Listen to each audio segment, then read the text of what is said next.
Hey, today we're gonna go on to lesson 1 about learning how to play the trumpet. But today I would actually I want to share with you about the main parts of the trumpet, about the most important parts of the trumpet. See right here? They're called valves. And in some trumpets it actually says right here, valve number 1, number 2, and number 3. And it's kind of obvious. 1, 2, 3. Pretty sure it's obvious, yeah. And this is the bell. This is basically where sound comes out of. It doesn't come out of anywhere else but the bell. Most important part of the trumpet, can't play without it, is called the mouthpiece. There's different sizes of the mouthpieces. There's with C's, the letter C, 7C, 5C, there's 3C, and there's actually a 1C that they made, and recently they made a 7B, which is really tiny. The smaller the size, the smaller the mouthpiece is. And right now I'm using my 3C. So yeah, anyways, to play the trumpet, you're gonna need to learn how to buzz your lips. When you buzz your lips, you gotta make sure it's moist, but not too moist, or else it might feel uncomfortable and, you know, it wouldn't really make a good sound. So when you're gonna buzz your lips, you're gonna put it together. Simply put it together and just buzz. And what you're gonna do is do it into this little tube. Okay, in order to play different notes, you're gonna have to buzz. You're gonna have to tighten your lip muscles tighter and loosen it. Loosening it will play a lower note like this. Tighter.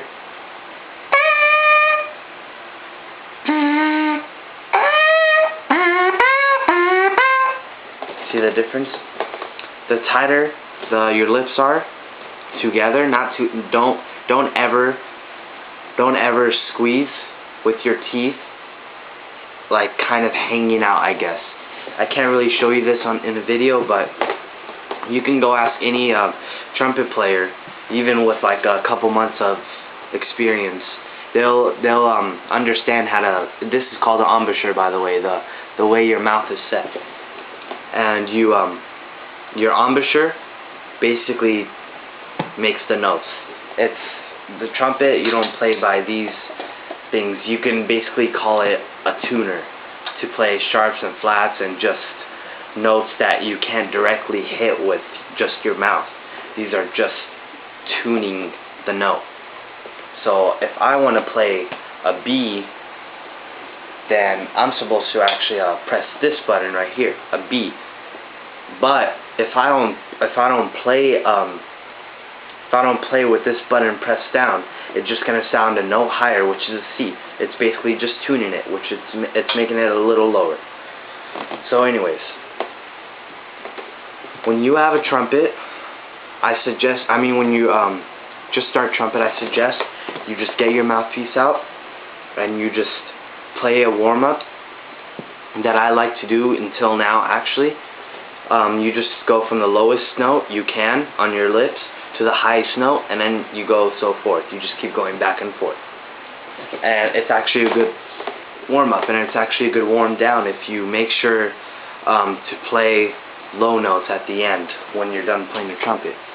And in the beginning, I highly recommend you actually not really use the trumpet, but use the mouthpiece more than a trumpet, because the trumpet, like I said, is just a tuner. This is the real instrument right here. So anyways, I'm gonna put the mouthpiece in the trumpet. You don't need to jam it in. You can just put it in softly and just tighten it a little bit, just in case you don't want it to fall when you do that, or maybe you put it up and then it falls. But when you take it out, you never pull it out. It's gonna damage your trumpet, and you never put it straight in. You're gonna spin it and pull. And then when you put in, you're gonna put in and spin. Spin it, pull. Put in, spin. Just a cycle. And right here, it's actually really important. This is your tuning slide. Depending on the tuner, or if you tune by ear, if you have experience with any other brass instrument or any other instrument period, the tuner, if you're flat, obviously the instrument is like it's longer tubing. So if you're flat, you're going to push it in. If you're sharp, you need to push it out because it's too high. Sharp is high, flat is low. And right here, the way you hold the trumpet, you're going to put your left ring finger. I don't think they made any right-handed trumpets, and it doesn't really matter. I mean left-handed trumpets. Anyways, you're going to put your ring finger in the ring. Simply just like that. And then after that, you're going to put your pinky right there. Wrapping right there. And then you're going to have your middle finger just around it, just like that. You're going to have your thumb in the thumb hole. Simply like that.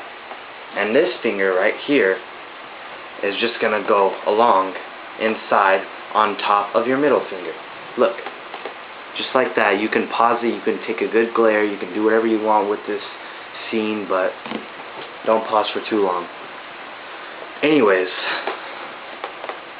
see this thing, I don't know why the inventor decided to put this thing, unless you're playing in a marching band or playing in a band that does a certain type of style, but you actually put your pinky on your right hand on top.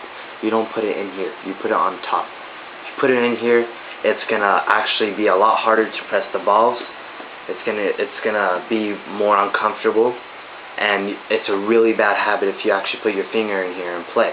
It's not gonna be good. It's not gonna help you in the future once you play songs with really fast fingerings like that. Just go crazy. Anyways, so you're gonna put your pinky on top, and simply your index finger, middle finger, and ring finger on your right hand is gonna go on top, pressing the valves. And like I said, this placement of your left hand, thumb right here, thumb is in the thumb hole, the ring finger is in the ring, and these are just next to each other, and the pinky just hanging by itself over here. Then with this finger, your thumb on your right hand, you're going to put right here. You're going to put right here.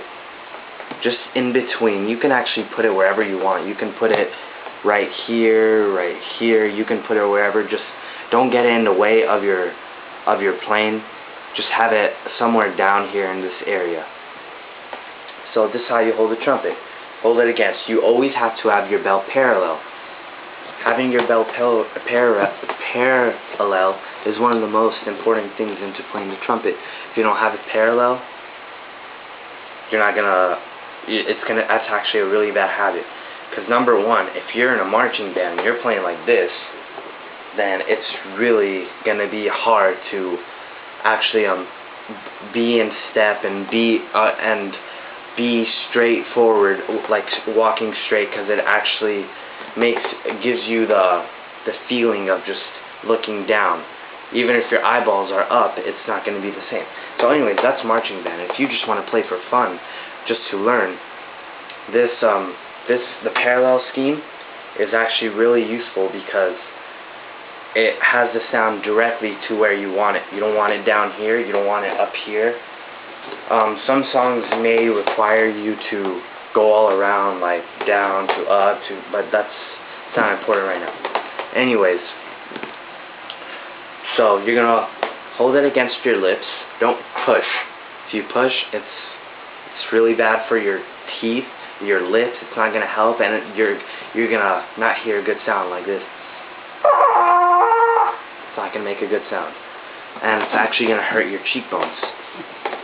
So like I said, you're going to moisturize your lips, but not too much so it doesn't dry up. And you're just going to put it softly against, and you're going to set your embouchure, and you're going to play.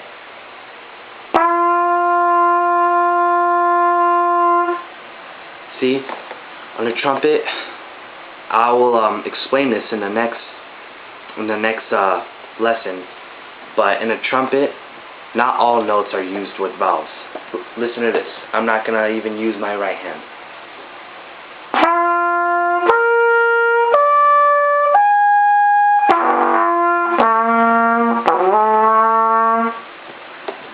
it's actually a variety of notes that just, like I said, this is just tuning.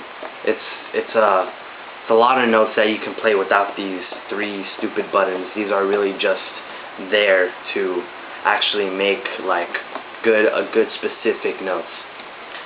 Thank you. This is first lesson. My name is Solly. I'm very glad to teach you.